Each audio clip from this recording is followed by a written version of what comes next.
आज मैं आपको आइल्स एग्ज़ाम के बारे में कुछ बताना चाहूँगी। अक्सर सबसे पहली बात मैं आपको ये बताना चाहती हूँ, स्टूडेंट्स कई बार कैंडिडेट्स जब आते हैं ना, वो कहते हैं, हमें ये एग्ज़ामिनर अच्छा नहीं मिला या अच्छी नहीं मिली और हमसे सही क्वेश्चंस नहीं पूछे या टोन ऐसा था या वो ऐसा होता।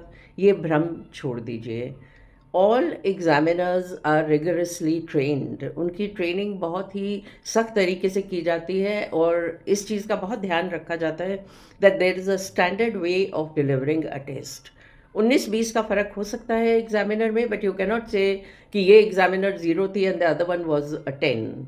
सो बी अश्योर्ड कि कंसिस्टेंसी, स्टैंडर्डाइजेशन, ट्रेनिंग बहुत ध्यान से दी जाती है आइल्स एग्जामिनर्स को, इसलिए आप उनको ट्रस्ट कर सकते हैं। दूसरी चीज़ मैं ये कहना चाहूँगी कि देयर इज़ और दीज टेस्ट्स आर रिकॉर्डेड। और ये रिकॉर्ड क्यों किए जाते हैं? एक तो इसलिए रिकॉर्ड किए जाते हैं कि आपको अगर दोबारा मार्क करना हो तो that test is there, and it is also कि it is monitoring the examiner. तो इसलिए अगर आप प्रेशर में हैं तो एग्ज़ामिनर भी प्रेशर में होते हैं। और कई बार कई कैंडिडेट्स होते हैं ना, वो ये याद करके जाते हैं कि या उनको कोचिंग सेंटर में बताया जाता है कि अगर कोई क्वेश्चन का आंसर नहीं याद आ रहा ना, तो आप कहना repeat, please repeat, please repeat. और अगर आप किसी एग्ज़ामिनर को बार-बार प्लीज़ रिपीट कह रहे हैं, जो टैक्टिक एग्ज़ामिनर को भी पता है, तो that is not going to help you. Examiner का टोन भी नहीं बदलेगा, एग्ज़ामिनर इरिटेट भी नहीं होगा या आपको लगेगा नहीं इरिटेट हो रहे, बट आप इमेजिन करिए अगर एक के बाद एक कैंडिडेट आता है और सब कुछ समझ के भी, सुन के भी प्लीज़ रिपीट कहते हैं, और आजकल कंप्यूटर डिलिवर्ड टेस्ट में तो ये हो गया आई कुडन्ट हियर। जब बाकी चीज़ें सुनाई दे रही हैं तो ये वाली चीज़ क्यों नहीं सुनाई दे रही? आपको भी पता है, एग्ज़ामिनर को भी पता है कि आप you are stalling for time. आप अपने आप को टाइम ढूँढ रहे हैं so that you can look for the right answer. Please don't do it. The purpose of recording a test is कि इस तरह की जो सिचुएशंस हैं, वो ना अराइज़ हो, ना कैंडिडेट के लिए और ना ही एग्ज़ामिनर के। थर्ड पॉइंट है कि वहाँ पर कोई नेगेटिव मार्किंग नहीं होती। आपको अगर किसी चीज़ का आंसर नहीं आता है तो उसको छोड़िए नहीं। इनफैक्ट स्पीकिंग एंड राइटिंग में there are no correct answers, there is nothing right और रॉन्ग। आप कुछ भी लिखें वो सही होगा। इसका मतलब ये नहीं है कि you are asked about a holiday and you start writing about your parents. आप टॉपिक पे रहिए। आपका अगर ओपिनियन माँगा जा रहा है तो you can, your opinion does not matter, but what matters is how you express yourself in that matter. Your answer should always B relevant. ऐसे मत करना कि मैम ने बोला था कि आंसर डज़न्ट मैटर, तो आपने कुछ भी लिख के आ जाए। That is not required, but otherwise don't leave out any answers.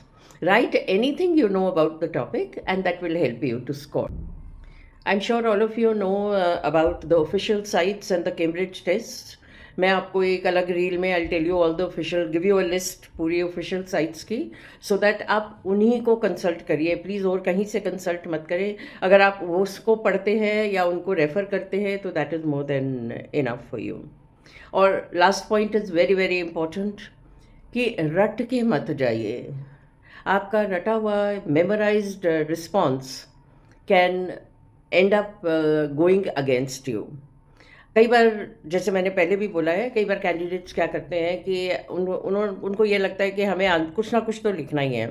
पर अगर टोटली अनरिलेटेड लिख रहे हैं, मान लो आपको इम्पोर्टेंस ऑफ टेलीविज़न की बात कर रहे हैं, आपने टेलीविज़न को मेंशन ही नहीं किया और आप सिनेमा की बात करने लग गए, पर उसमें टीवी वर्ड कहीं आया ही नहीं या उसके बारे में कोई सिनेमा ऑन टीवी नहीं किया।